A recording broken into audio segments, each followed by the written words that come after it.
नमस्कार। प्रस्तुत है आज का चिंतन। युग निर्माण योजना पत्रिका को निकालने की आवश्यकता इसलिए पड़ी थी कि उसके द्वारा नए मानव का, नए समाज का निर्माण करने का एक सुगठित आंदोलन चलाया जाए, जनमानस में इस प्रवृत्ति को जगाया जाए और जिन्हें इस ओर उत्साह है उनका व्यावहारिक मार्गदर्शन किया जाए। अब इस आंदोलन को और भी तीव्र गति देने की आवश्यकता अनुभव हुई है। समय का प्रवाह तेजी से बह रहा है। संसार के घटना चक्र तीव्र गति से परिवर्तित हो रहे हैं। राजनीतिक परिस्थितियां इतने अद्भुत मोड़ ले रही हैं कि कहीं भी कुछ भी हो सकता है। भारत की परिस्थितियां भी कुछ संतोष की सांस लेने लायक नहीं है। व्यक्तिगत महत्वाकांक्षाओं से सुदृढ़ हमारा राजनीतिक नेतृत्व बहुत नीचे स्तर पर आ गया है।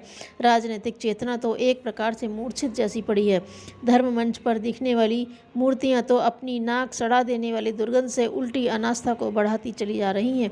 जिधर देखो अंधकार ही दिखाई पड़ता है। आर्थिक भ्रष्टाचार, सामाजिक विघटन, आस्था और आदर्श रहित व्यक्तियों की बाढ़, अनुशासन एवं मर्यादाओं का माखौल, विलासिता एवं स्वार्थपरता में एक दूसरे से आगे बढ़ने की प्रतिस्पर्धा अपने चारों ओर फैली हुई है। प्रगति के नारे तो बहुत सुनाई देते हैं और निर्माण के स्वांग भी एक से बढ़कर एक आडंबरों के साथ रचे दिखाई पड़ते हैं। पर्दा उठाकर अवलोकन करने पर सब कुछ खोखला ही दिखाई पड़ता है। ढोल के अंदर पोल के अतिरिक्त और कुछ हाथ नहीं लगता। युग निर्माण योजना का उद्देश्य विश्व शांति भी है और व्यक्तिगत प्रगति भी। वस्तुतः ये दोनों एक दूसरे के साथ अन्योन्याश्रित रूप से जुड़ी हुई हैं। समाज का वातावरण समुचित रहे तभी उसके घटक व्यक्ति फूलने, फलने, सुखी, संतुष्ट रहने का अवसर प्राप्त कर सकेंगे। प्रगति और शांति के लिए इच्छुक सभी व्यक्ति अपने अपने ढंग से सोचते हैं। उन्हें सोचने का अधिकार भी है। कोई आर्थिक उन्नति को, कोई शारीरिक स्वास्थ्य को, कोई शिक्षा को, कोई राजनीतिक दृढ़ता को, कोई वैज्ञानिक अन्वेषणों को प्रधानता देते हैं और उन दिशाओं से आगे बढ़ चलने के प्रयत्न करते हुए यह आशा लगाए रहते हैं कि इस दिशा में प्रगति होने पर अन्य कठिनाइयाँ सहज ही हल हो जाएंगी। समस्त कठिनाइयाँ व्यक्ति के गुण, कर्म, स्वभाव में दोष उत्पन्न हो जाने से उत्पन्न होती हैं। अनुपयुक्त गतिविधियों की प्रतिक्रिया संकटों के रूप में उत्पन्न होती है। जब तक ये दोष दुर्गुण बने रहेंगे, नाना प्रकार के अवरोध प्रगति के मार्ग में आते रहेंगे और संकट उत्पन्न करते रहते हैं। हेय और हीन प्रवृत्तियों से भरा हुआ समाज प्रचुर साधन सुविधाएं होते हुए भी प्रगति नहीं कर सकता।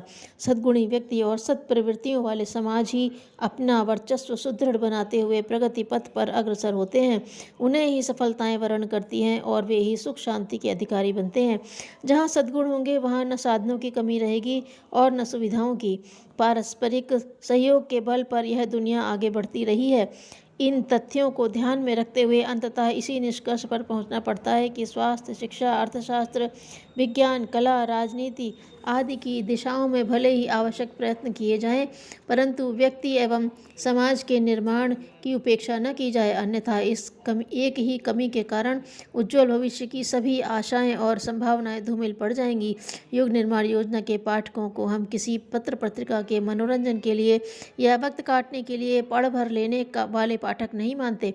उन्हें हमने आरंभ से ही अपने साथी, सहचर और मानवता का सजग प्रहरी माना है और विश्वासपूर्वक वैसा भरोसा किया है कि वैयक्तिक कठिनाइयों एवं समस्याओं में कितने ही उलझे हुए क्यों न हों, अपना योगदान इस युग के इस महानतम अभियान में दिए बिना रुकेंगे नहीं, जिस पर कि विश्व मानव का भविष्य भाग्य अवलंबित है। प्रसन्नता की बात यह है कि हमारे परिवार की ओर से निराश नहीं होना पड़ा।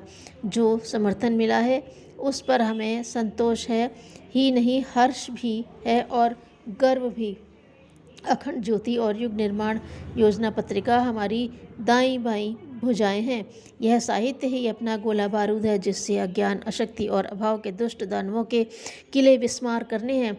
हमें असीम आशा और अनंत विश्वास है कि मानव के भावनात्मक निर्माण में हम लोग एक ऐतिहासिक भूमिका अपने पाठकों के माध्यम से प्रस्तुत करेंगे। जीवन में भी कभी ऐसे कठिन क्षण भी आ जाते हैं जिनका प्रतिकार करने के लिए मनुष्य को बड़े से बड़ा जोखिम उठाना पड़ता है। आत्मरक्षा के लिए, अपने आश्रितों की इज्जत और अथवा सुरक्षा के लिए आपत्ति के क्षणों में अपनी जान की बाजी भी लगानी पड़ती है। उस समय जो कोई अपने को खतरे से बचाने के लिए सब कुछ अवांछनीय होने देता है, प्रतिकार नहीं करता, वह आत्म प्रताड़ना और लोकनिंदा की भारी यातना सहने का दंड भुगतता है। आज भी ऐसी ही वेला है। व्यक्तिगत संकट न सही, समष्टिगत सृष्टिगत सही, विग्रह उसी स्तर का है जिससे संघर्ष करना हर सजीव, हर प्रबुद्ध व्यक्ति के लिए एक अपरिहार्य कर्तव्य है। इन क्षणों में वासना तृष्णा की बाल क्रीड़ाएँ करते रहने में समय नहीं गंवाया जा सकता। हमें कुछ अधिक करना होगा, कुछ अधिक साहस अपनाना होगा।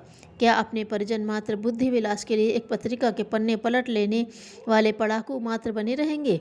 यदि यही हुआ तो इस युग के महाअभियान के लिए शर्म से डूब मरने जैसी आत्मग्लानि का सामना करना पड़ेगा। तब हमें सोचना पड़ेगा कि हमारी आत्मा मर गई, आध्यात्मिकता की उस शाश्वत शक्ति का अंत हो गया जो नर से नारायण का सृजन करती थी। दीन दुर्बल, आलसी और परामुखापेक्षी हर किसी के आगे वरदान आशीर्वाद की भीख मांगने के लिए दांत निपोरने वाले, अपंग कल्पना लोकों में बेसिर पैर की उड़ानें भरते फिरने वाले अधपगलों का उपहासास्पद वर्ग मात्र यदि अध्यात्म का क्षेत्र बन गया तो यह भारतीय महान परंपराओं के लिए एक कलंक ही माना जाएगा। अपने परिवार को ऐसी स्थिति का प्रतिकार करना होगा और अपने आचरण से यह सिद्ध करना होगा कि हमने अपनी महान परंपराओं एवं जिम्मेदारियां पूर्णतः त्याग नहीं दी हैं। हम में त्याग बलिदान के लिए समय समय पर शौर्य प्रदर्शित करने वाला ऋषि रक्त अभी भी मौजूद है।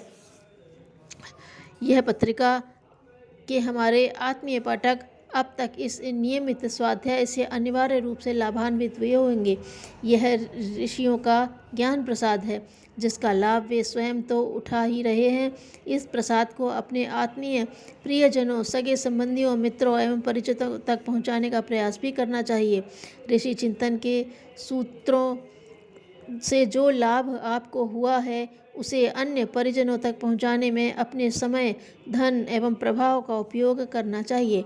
इस विषम वेला में कोई निष्ठुर व्यक्ति ही ऐसा होगा जो समाज की इस दुर्दशा को देखकर भी चुप बैठा रहे। धन्यवाद।